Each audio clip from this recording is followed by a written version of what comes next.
It's the Playhouse Podcast with Kat and JJ. Can't believe it. I missed everything. Missed the show? What am I going to do? Check out the Daily Podcast. So you're getting married next month. It's a huge day for you, but now you have a bridesmaid that's gone a little rogue. She won't conform to what you want all your bridesmaids to look like. Do you kick her out of the wedding?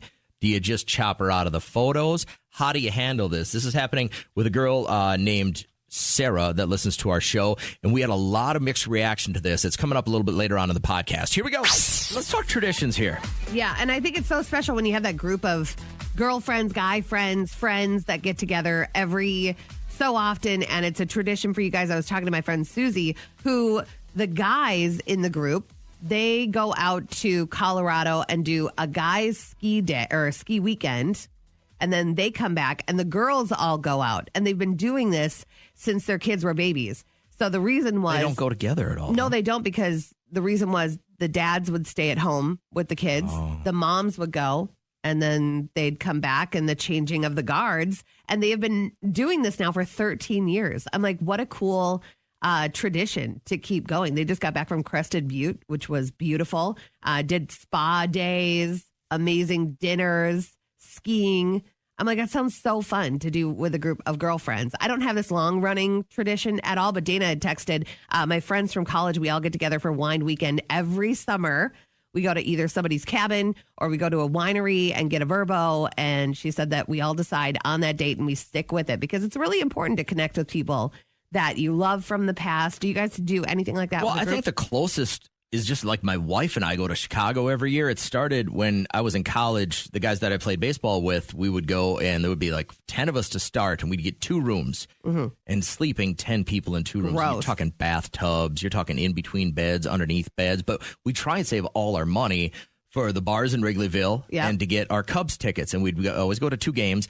And then there was a stretch where I'd gotten married and started my career. And then my wife and I started going just us 2. And every once in a while, there'll be another couple that comes with. But like, that's the closest thing I have to like a tradition like that. I think, when you have a family, it becomes your first priority. So a lot of those things go to the side. I've always like for sure respected and loved when you hear about these people that get a chance to do something like this. They make it such a priority. Yeah, and that's okay. It's like 3 or 4 days out of your life to like kind of mentally reset and maybe even like in your mind go back to those fun days that you used to have when the kids were little or even before Dana for college. Yeah, before kids wrecked your life. And those people like kind of know you, they know the real you at your core and then who you've become and stuff like that. Doris from sales, they have their ladies' hat traditions where they like wear those huge crazy hats. Have you seen those photos? Big crazy hats, and they go to different wineries and stuff like that. But they have a blast doing it. So if you have like a friend group and you have those traditions, I'd love to hear about it. What do you guys do every year? Get together. Some of these are going to be very interesting things that we're probably not going to understand. And that's why I'm very excited to take these calls. Yeah, it's exclusive to your group of friends. Hey, TR, how are you? Good morning. I'm good. How are you? Yeah, great. Thanks. I appreciate your patience. Do you guys have a tradition like this too? Yeah, we are part of a Johnny Benny couples. There's 5 of us who all graduated from St. John's and St. Ben's in 1998, and we have a standing tradition to get together every year, at least once a year for New Year's Eve. And we get together and kind of act like we're still in college. And then the other tradition that we have is Labor Day weekend. We have everybody come to our house. We bring campers, we bring dogs, we bring kids. So we have 10 adults, 12 kids, 5 dogs, 3 campers, and a partridge in a pear tree. And we call it the REDNECK Riviera. Hey, has there ever been any couples drama? Well, one of our friends, he went to St. John's. He married his high school sweetheart who wasn't a Benny. Oh, no. And they ended up getting a divorce. That's why. So we told him he should have married a Benny. Yeah. But they got divorced, but now he's engaged to a lovely woman, so we've accepted her into our group. Is she a Benny? She's not. You're going to run her right out of the group too, aren't you? You're like, we can smell the pour on you. But One of the things that, so I got a son that graduated from St. John's last year, and then my daughter's a junior at St. Ben's this year, and most likely my youngest will end up at St. John's as well.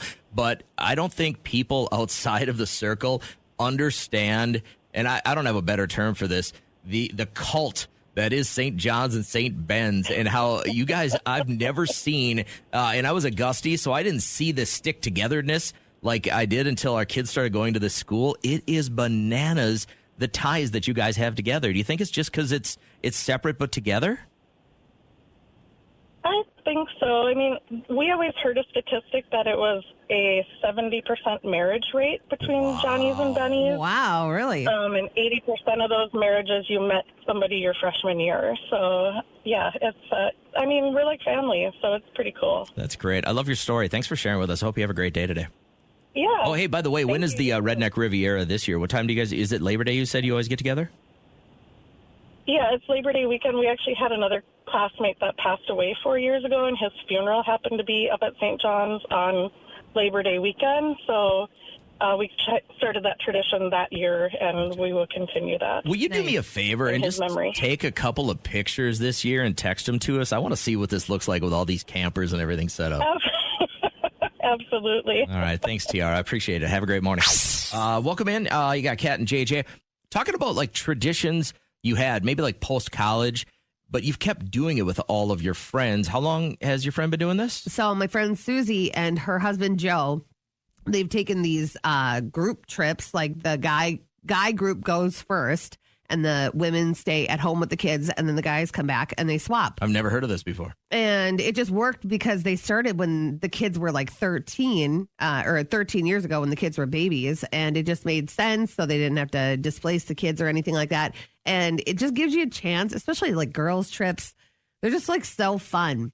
You have to let your hair down. You're not a mom for like 3 or 4 days, you know. You can be silly, go to spas. So they've been doing it for that long. They just got back from Crested Butte, Colorado, and just had a great time. I'm like, good for you, lady. Hey, good morning, Jeremy. You guys got a tradition like this going on?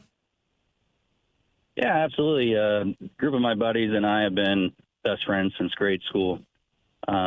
Kind of referred to as the 4-pack, and always kind of back in the day referred to as really the same person, wherever one of us was, the other 3 were. Yeah. And to this day, we graduated in 98, and to this day, at least once a year, we get together for a hunting trip. We'll plan it all year long. This last fall, we went to Montana, went on a big elk hunt. This coming year, we're going on a pheasant hunt in South Dakota. But we make it a priority at least once a year for the 4 of us to get together and kind of transition back into our young, immature days and just have a lot of fun for the week. And, I like that. Nothing illegal follows you back. So therefore the wives are still good with you guys doing this. Yeah, they're great if we go up into a mountain where we can't get in trouble.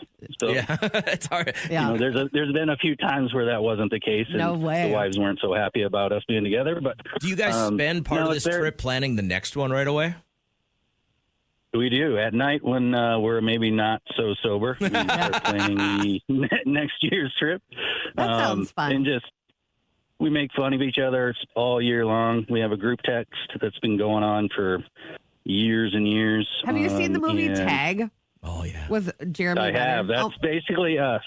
That's a real group of guys. A version of us. If you watch till the end, it shows the real group of guys that have been playing tag for like 4 decades. It's important to not let that childhood stuff go, you know? Yeah. We play the first man down every time we get together. Do you guys think that this will, you're still pretty young, but eventually one day somebody's going to fall off, unfortunately. But do you guys think that this will be a tradition until there's just one of you left? That's the plan. All right. I like that a lot. We've all agreed that when the first one dies, they're going to get cremated. They're going to be put into shotgun shells, and we're going to go out and go clay pigeon shooting until there's none of us left. Yeah, but does his other half know that? Uh-huh. Okay. I like these As guys. long as everyone's They on do. the same page, I think I love your bond. That's great. What's the most exotic animal you guys have gone to hunt? Exotic. We don't really do exotics. We flew out to Texas one year to a ranch that we made fun of all the doctors and things flying in from the coast to shoot Yes. these exotic animals from the different countries, and they're paying like $15,000 to shoot a pet. Yeah. We don't do that. We just like to go out into the woods, into the forests, and hunt on our own and see what we run into. But most of the time, it's the most of the time it's the cooler at the end of the night that we really are sure we're going to bag. If offered the opportunity, would you go hunt a human? Like in Hostel. Go hunt a human? Yeah. Depends on what kind of criminal we're. I knew there was going to be a depends on answer from this guy. Probably. Thanks, Jeremy. We appreciate you, man. I hope you have a great day. Bingo! How fun! Last week, someone lost an eye at bingo. Bingo! Bingo what bingo? Bingo! So here's how listener bingo works. Kat and I are each looking for a great story from you. I'd love for you to be part of the show, but you do have to call us at 320-251-1047 because maybe you're somebody listening who takes a ton of pills every single day, like medicine for whatever ailment you have. There's this guy in New Zealand, and people in New Zealand are outraged that the country is targeting him. He is known as Gandalf because he looks like Gandalf from, Lord of the Rings? Yeah. And so they call him one of the country's green fairies because he has medicinal cannabis that helps people and makes them feel better without having to spend money on prescription drugs. Mixed feelings, really. It's not the first time. Of course, this is my fourth time I've been busted. I had a sneaking suspicion that sooner or later it would happen. So he's been selling it obviously underground, but everything makes people that have ailments feel better so they don't have to take a bunch of pills. So you take a lot of medicine every day. I'm on the hunt for anyone listening who got to retire early. You were in a fortunate situation. Maybe you worked your ass off and you got to just be done. You canned out. You realize you're 38 and you got to retire early. You hit the lottery. Maybe mom and dad had some generational wealth they left you, but you got to retire way before 65. Which bingo do you get this morning?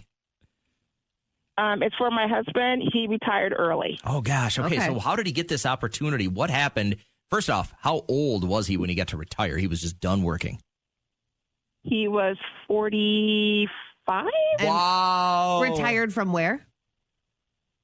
He did his years in the military, and then after that, he worked a couple of years, and then he just fully retired. But we talked to you the other day. He's not holding up his end of the bargain at home, right? Like he's correct. Oh, yes. I remember you. Remember? Now. All right. Well, let's focus on him. How does he generate enough wealth to retire? So, like most of us are going to live to be about 85. That's kind of the national average. But so like with the military, he keeps getting money though. He gets right? pension, right? Yeah. But still, I don't think that's enough to live another 40 years on, is it? True, but he got a nice thing and he got to retire. Got a nice thing. Okay. We don't need to, we probably can't know anything else. Is he selling crack? Exactly. He is not selling crack. I know a guy. No. Oh, hell to the no. How's that whole cooking thing going? Are we making any headway? Has he made Yes, he actually cooked dinner for the last 4 days. No way. So it's because it replays on the weekend and he doesn't want to hear it again. Don't worry, I'll replace it today. So, Nikki, the lesson learned here is call us, embarrass your husband live on the radio in front of thousands of people, and he starts cooking.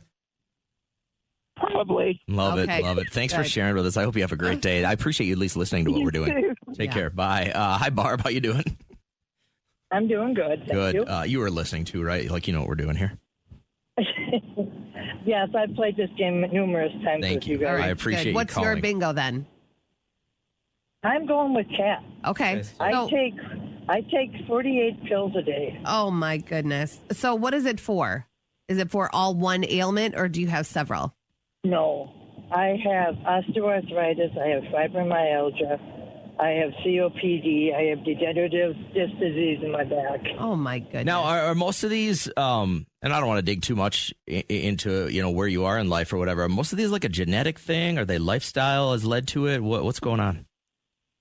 I think my lifestyle led to it because I'm going to be 60 years old next month. And I've been in the health field for like 37, 38 years. Yeah.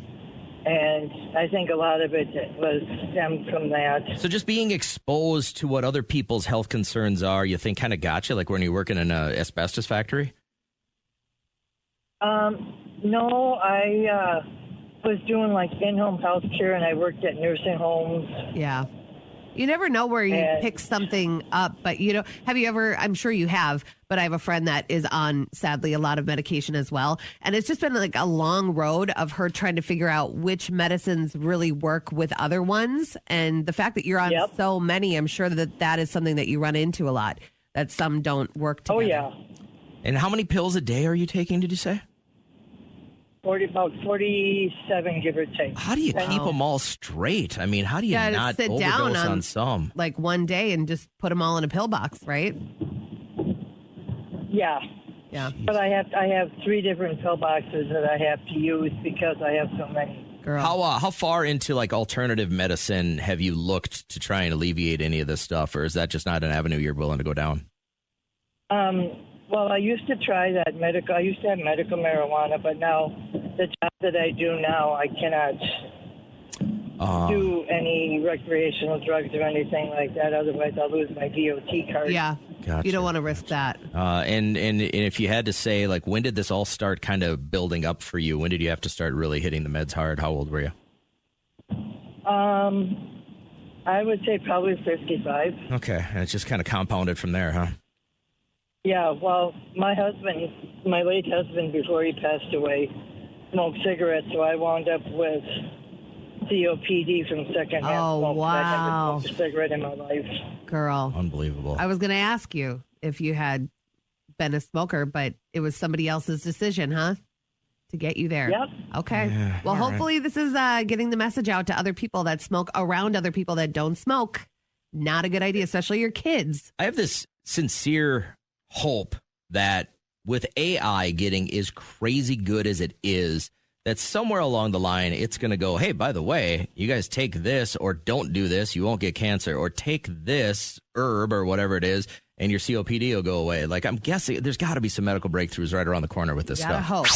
You want to recap this message from Mia real quick? Yeah, she sent a DM to our Facebook, and she said that she landed her first real job. She's 24. She loves it. The company is awesome. There's room to grow. The problem is her boss might like her. That's the vibe she's getting. He finds reasons to talk to her one-on-one, complimenting her all the time, even starting to text her outside of work hours. However, she wasn't very specific as to what he was texting her. I would think if it were anything sexual, she would have included it in this, but she is using the word uncomfortable. It is making her uncomfortable, and she doesn't want it to escalate. She wants it to shut down, and she just doesn't want it to jeopardize her work or make things awkward. How do I handle it? She said her mom told her, you got to shut it down. You got to talk to him saying, this is making me uncomfortable. Please only reach out to me during business hours. But once again, Mia, that's not how the world works. If your boss reaches out to you at a different hour outside of your 9 to 5 and it's strictly business, it's allowed. He can do that. He can say, hey, great sale today. Or what? You can't always take it as someone trying to hit on you unless they're hitting on you. So Daniel had texted, I'm a manager of 7 women in their early 20s, and there's no way that I would privately text any of them, that they actually have a group chat, and that's the only way that he talks to them. Got a text from Hannah as well. She said, if you let something like this go too far, you're going to end up in a bad position. The same thing happened to me, and I ended up getting pushed out. Mm-hmm. Kaylee says, be blunt. I would say you have to have evidence or examples to bring up first. You know, if there was something that was said, screenshotting stuff. Then just say, listen, you know, in one of your many one-on-ones that he's been having with you, just say, listen, you know, you sent this, made me feel a certain way. I don't want to feel that way. I like working here. I like working for you, and I don't want it to continue. Normal people will back off. OPP, other people's problems, yours on the radio. Can you help me? Can you help me? Can you help me? Everybody! Other people's problems. And I'm glad Sarah could join the show today because you got a big day on the way, right? Hi, guys. Yes, I'm getting married next month. Congratulations. Thank you. I'm very excited. And so I am getting everything together for my bridal party, and my girls, you know, getting their makeup and hair appointments settled. And we're actually doing it in this little cute place right by the venue beforehand. Okay. With champagne and everything. But the issue is my cousin, she became super woke when she was getting her PhD, and she is like off makeup. It's been a few years. She's sworn off makeup. She thinks it's like whatever, the patriarchy. Yeah. And so she refuses to wear it. And I get that like there are some women out there that are just perfect, picture perfect, and can like, but unfortunately, I mean, she's my family. I don't want to be mean, but like she's got a little bit of rosacea, some uneven skin, and, marks from old acne scars. So what do I do? I don't think there's any way to have this conversation without sounding like an Photoshop. But there's no problem here. It's Photoshop. You take the pictures, you have them scrub the pictures. You're good to go, right? And I feel like if you hire a great photographer, they'll be able to even out her skin tone. But if I were in a wedding and someone was saying, this is how I want my pictures, I would never, ever get in the way of that. But even though, do you remember when Alicia Keys, like 4 years ago, was like, I'm never wearing makeup again. I don't need makeup to be myself. Did you see her at the Grammys? Couldn't have had more makeup on. People say things. It's okay to like bend every once in a while. So are you thinking of maybe even cutting her out of your wedding or what? That's what I was thinking. I was thinking either I crop the photos or actually have a talk with her and be like, look, I'm not a superficial lookist, but like, come on, like play ball. Like it's supposed to be my day, right? Yeah, I'm just glad that, and I'm going to put you on hold for a second so you can hear everyone's response to this. I'm just glad that guys don't have this problem. No, your boys show up half lit, half high. But you do have to have that conversation with your guys too, though. Like my soon-to-be wife will kill me, and then you're soon after if you do anything in photos. Photos live on forever. And I've just always been a big proponent. If you are lucky enough to be in someone's wedding, part of their special day, they want you there, just do what you got to do. So you're saying you have to take all your values and your beliefs and put them aside for someone else? Yes. Mm-hmm. For this. I don't know if I For believe this in that. instance, it's makeup. Doing up some OPP this morning, that is other people's problems. We talked to Sarah a couple of seconds ago, and shame on me.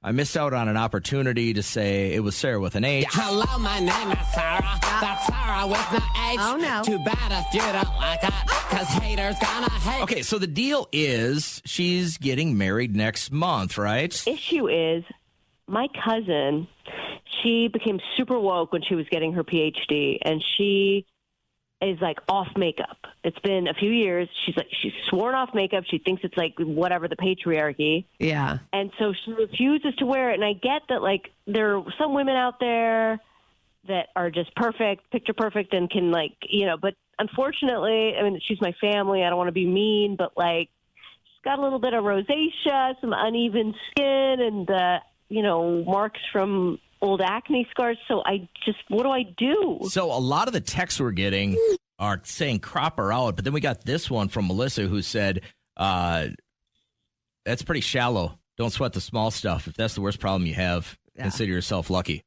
I also look at it, though, as the bride wanting everyone to look their best, and how good are the photoshopping skills of your photographer? Can she do it? I would show her a photo beforehand, say, this is one of my bridesmaids. Are you going to be able to fix this up? And see if she can. I would think you could work magic on that angle. Hi, Rachel. How you feeling this morning? Good, thank you. Good. Thoughts on this?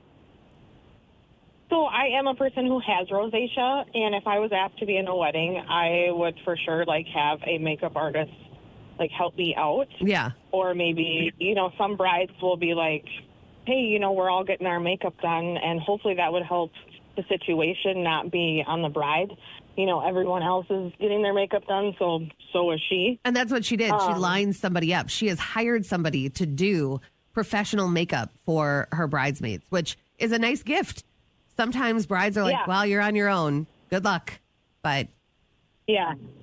But yeah, if someone just was like, oh, I don't know if I want you in my wedding because you have rosacea and your face doesn't look that good. I mean, I would feel bad, right? Yes. But I also wouldn't show up to a wedding without the makeup.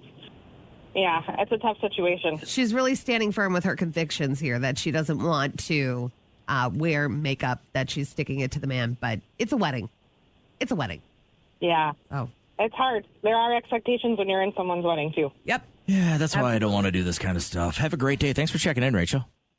Yes, you're welcome. I appreciate it. Hey, good morning. It's Kat and JJ. Got thoughts on this whole wedding thing? Oh, you got to turn on your radio because you're hearing what we did 15 seconds ago. There it is. All right. Well, you got thoughts on this? Okay. So, I don't know. It's kind of like saying, it's like kind of the same thing as like saying, well, I'm not going to wear the wedding dress color that you picked out. I'm going to pick out my own color and wear that. Yeah. What's the reason why someone would do that?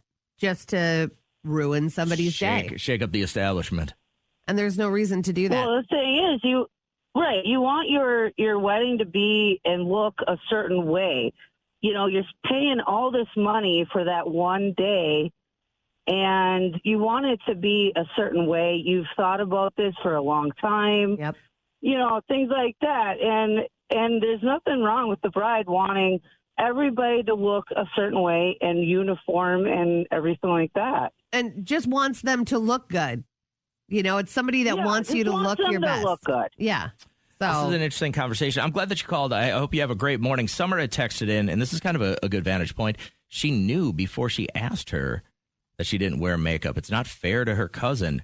Well, yeah, you know that somebody doesn't wear makeup in their normal life, but you would hope that if you say, I have a makeup artist, this is what I'd like the look to be like, show up at 11. Summer also said, remind yourself why you asked her to be in your wedding in the first place. You can because you love her, but then you're like, you start to think, if somebody loves me so much, why would they put me in this position where I have to make decisions like this? You know, is that somebody that really loves you and wants you to have an amazing day for your wedding day? I don't know. Another reason why being a guy is so much better. You don't go through any I'll of give this you that drama. one. Cat and JJ. All right, so break down this DM. I haven't seen it. All right, so this was from Mia, and she wrote us yesterday, and I said, yeah, we can get it on. She said, not sure if I can get this on the radio, but it's a problem that I have right now. I landed my first job. I'm 24, and I love it. The company is great. There's a lot of room to grow. The problem is I think my boss might like me. He finds reasons to talk to me one-on-one all the time, complimenting me all the time, even started texting me compliments outside of work.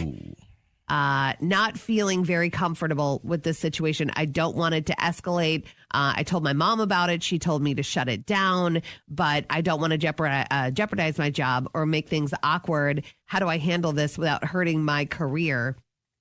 So what could happen, Mia, is that he could turn this back on you and say, well, I was just trying to encourage you. You're young. I want to give you the confidence to grow within the company. So I thought I was doing my job. Has he said anything inappropriate? I wrote her some of these questions. Has he said anything inappropriate through texting? Right there would be his first slip up. And if the compliments are on your work, fine, great. Great good sale leader. today. Awesome job. If it's way that to close it. you look pretty, or I like that shirt, or then that's a problem in itself. It is. And the thing is, like, when females are that young, you just don't have the guts to say anything to an older man. You just don't. So when I was hired for my first morning show, probably shouldn't have gotten the attention that I did from my then partner, who was also my boss. I hadn't even turned 21 yet. Ooh. And we were too far in the mix. And I'm like, now looking back as an older woman, I'm like, wow, if I had a daughter in that position, I'd blow it up, because they sadly sometimes know exactly what they're doing.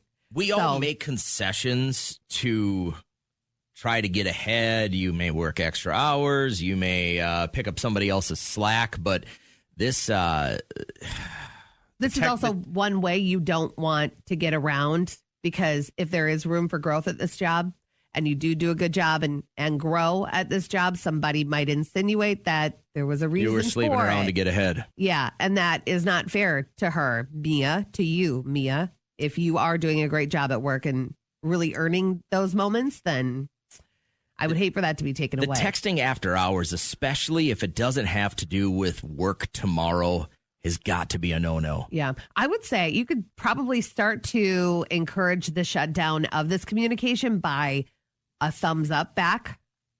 You don't have to have that uncomfortable conversation yet, unless it starts to get unprofessional. First thing I would do is say I have a boyfriend. That would be the very first thing. That'll probably stop 85% of guys. Let me just tell you, when I was younger, I would use that and then it would be turned against me, almost gaslighting, where you're like, I wasn't even doing that. I wasn't even saying that, Mia. Like, how could you even think that I think that way about you? You know, I mean, when it was obvious. Do you take this to HR right away or do you try to shut it down? No, I wouldn't take it to HR right away.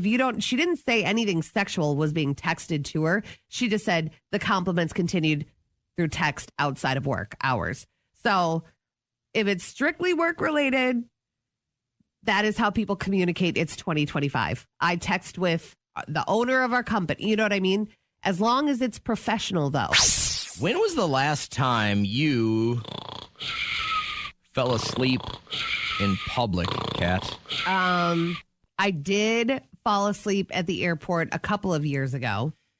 I kind of rule that out, though, because if you go by their guidelines, you're supposed to be there 3 hours before an international flight. Yeah. You usually get through security in less than an hour. You got 2 hours to burn, and if it's an early morning flight, well, you might as well take a nap. So that one I think is okay. This one we were on like a 12-hour layover. Remember when I was in North Carolina and I kept texting you? I'm like, I don't think I'm going to work tomorrow because they just keep extending our time. But there, I think the most notable and the most public was at Motley Crue concert. Went to go watch Aerosmith. Motley Crue opened. They were doing a very poor job. And I'm like, listen, I really want to see Aerosmith and I want to be awake for it. So let me take this little snoozer. I look over, Kat's head back in the chair. Yeah. Just sucking bugs. And I think that's the most public place that I've fallen asleep. It was so loud in there, too. I was like, how do you go to sleep in here? So that's the thing. Like, I felt okay about doing that because sometimes I'll like choke on, I have huge tonsils. And so I'll like that. And I didn't want to do that in like a quiet place. Like I would never fall asleep at a library. But yesterday, my wife sends me to the grocery store, needs just a couple of things to get dinner ready. I said, sure, she's working hard, right? I run to the grocery store. I walk in, not even a cart situation. I had to get 3 things. Okay. I turn the corner, and you know when people have a walker, but it has the bench on it? Yeah. I hear this as I turn the corner. Like, I hear loud snoring, and I turn the corner to the cheese aisle, like the dairy section, and there is a woman. I don't know if she had family with her, if she was by herself. Yeah. But she was sitting on her walker, upright, sleeping and snoring. Oh. And my first inclination is I grab for my phone, and then I'm like, no, this is bad. Like, I shouldn't be taking a picture of this lady. Could she have, like, toppled forward? She looks and hit her head easily. She looks sturdy, but she was deep in slumber. Oh. And I thought, well, I've fallen asleep before. Most of the time it's at like a friend's house after a night out. We'll kind of have a nightcap at their center island. Yeah. And I'll fall asleep there because I'm like, I got up at 3:00 this morning. I'm sorry, I can't do midnight anymore. Uh-huh. But I thought, where's the weirdest place you've fallen asleep? Hi, Marcia. How you feeling today? Good. How are you guys? Good. It's that time of the year for you to take a big nap, isn't it? It is. It is. On Thursday, I'll probably take a nap. Tell everybody where you're going to nap at. You have at. your nap planned out for 2 days from now. That's so funny. I do. At the state high school hockey tournament, the Class AA. Oh. Usually the Thursday morning after the first game. Well, we go down early. We get up early. It used to be Eagle Street for Bloody Mary's about 9. And because I've gotten probably up at 4:30, 5 o'clock. Yeah, usually between, once the first game is done, take a little nap before the second game. But you go to a bed, right? No. She's sleeping in the arena. No, I'm at the XL. Okay. In my seat. I'll put my head on my husband's shoulder and take a little nap. You are so trusting because he won't do anything bad to you because he has to live with you. But if you were to fall asleep alone, I would feel, you'd be on the internet. You'd go viral. Someone would mess probably, with you. yes. You're going to end up on that hockey hair tribute reel, and it's just going to be like, is this a snoozer this year? And then they'll show you just sleeping away. Yeah, it'd be more exciting. Come on, guys. No, I'm just kidding. Well, catch a wink so you can be the fan that they want you to be for the rest of the time, I guess. Now, do you have the kids that have played hockey, or is this a tradition for you and your husband? This is tradition. We've been doing it for probably 20, 25 plus years. We have season tickets to go down every year. So I said, this is our go south for the winter. No. Yeah. Do you bring a blanket or anything with you to cuddle up with, or is your hubby good enough? The hubby's good enough. No blanket. Well, I'll probably see you down there on Thursday, and if I find you, I'm for sure putting it on our What section are you in so he can find you?